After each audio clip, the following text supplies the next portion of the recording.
E o PIB do Brasil, minha gente, cresceu 1,2% no segundo trimestre de 2022. É o quarto resultado positivo seguido e acima das expectativas do mercado. Para a gente repercutir esse crescimento e entender se as expectativas são de realmente se manter nesse patamar, a gente vai conversar agora com o economista-chefe do Bradesco, Fernando Norato. Boa noite, Fernando. Obrigada por conversar com a gente.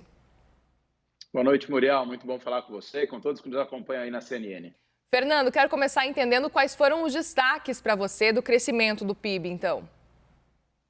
Acho que o primeiro ponto a se destacar, Muriel, é que foi generalizado, né? O seu crescimento apareceu em quase todos os segmentos da economia brasileira, em particular no consumo das famílias, nos investimentos, na indústria e no setor de serviços. Então foi disseminado, acho que esse é o grande ponto de relevância. Se a gente pegar, por exemplo, a construção civil, ela tem um desempenho muito forte já há um bom tempo, serviços de telecomunicação ou de informação de dados, como nós temos usado, também tiveram um desempenho importante. E eu acho, Muriel, que o que chama atenção há um tempo já no Brasil é que a economia tem surpreendido, ela tem crescido mais do que os economistas estimam há um bom tempo já, o terceiro ano consecutivo em que o desempenho é melhor do que a gente imagina.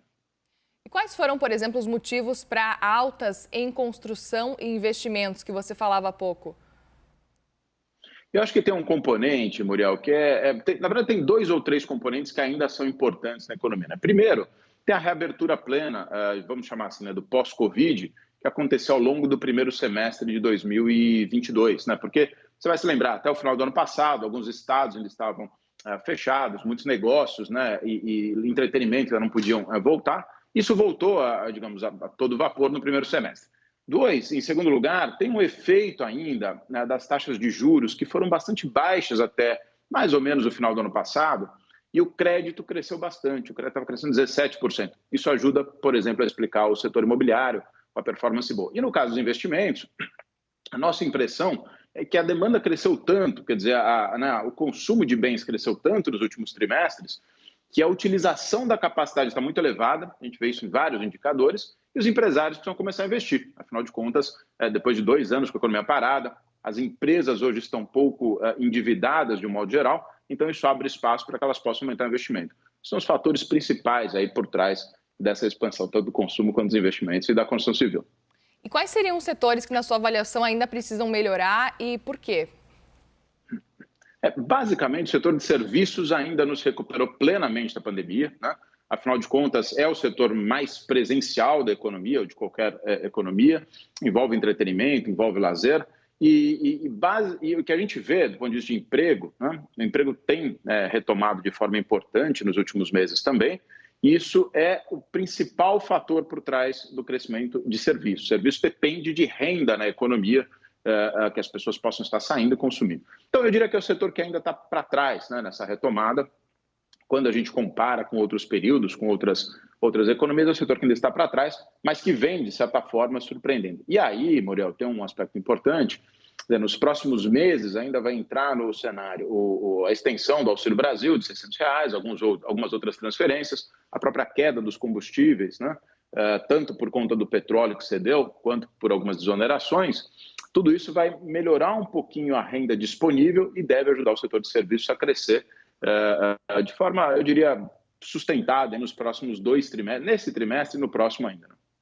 Pois é, esse crescimento de agora que surpreendeu muita gente, principalmente o mercado, muda as previsões do crescimento para o ano, para quanto?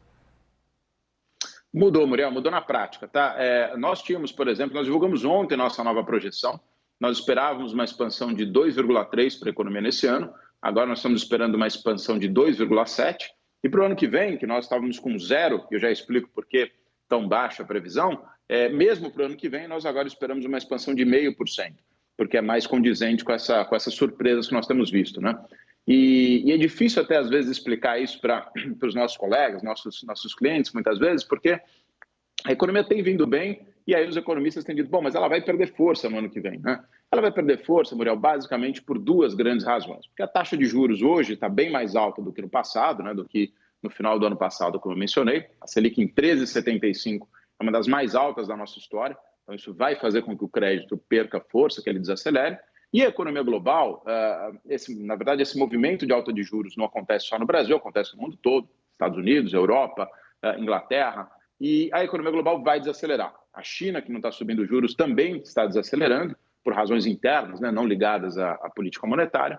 Então, o mundo vem para baixo, nossa taxa de juros está alta, então o Brasil também deve perder força nesse processo ao longo do ano que vem. Mas é preciso reconhecer que nós temos errado essa projeção de alguma forma. A economia, de um modo geral, tem surpreendido com mais crescimento do que as nossas estimativas há um tempinho já. Fernando, você falava há pouco sobre a importância de crescimento sustentável. Como é possível crescer e crescer com qualidade?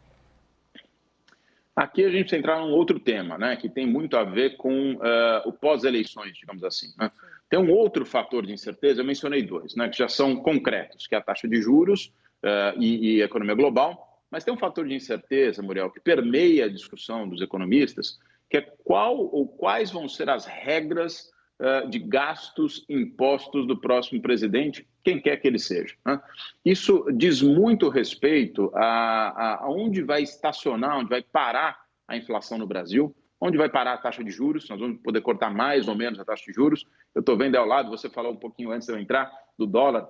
O que vai acontecer com o dólar, né, dependendo muito dessas regras de gastos e impostos, que a gente chama de regras fiscais. Então, esse é o primeiro passo, né? Mas o Brasil, Muriel, é meio chovendo molhado aqui, mas a gente precisa avançar na reforma tributária. Ela está bastante madura já no Congresso, tem até alguma PEC, a PEC 45 já aprovada na Câmara, por exemplo, avançou bastante na Câmara. Nós temos que avaliar, né, eventualmente, uma reforma administrativa para dar eficiência para o Estado. Seria positivo se o país pudesse se inserir mais, abrir mais a economia. E, por fim, um tema que nós falamos há talvez 40 anos no Brasil, um pouco mais, que é uma educação que seja mais eficiente, a qualidade do gasto público na educação ser mais eficiente. Acho que com parece muita coisa, mas são poucas reformas, eu diria. Precisa, claro, de um bom capital político, mas com essas reformas o país teria condições, sim, de crescer mais. Abrir a economia, reforma tributária, uma boa eficiência do governo e uma educação de melhor qualidade. Fernando Norato, economista-chefe do Bradesco, obrigada por conversar com a gente nessa noite aqui de sábado.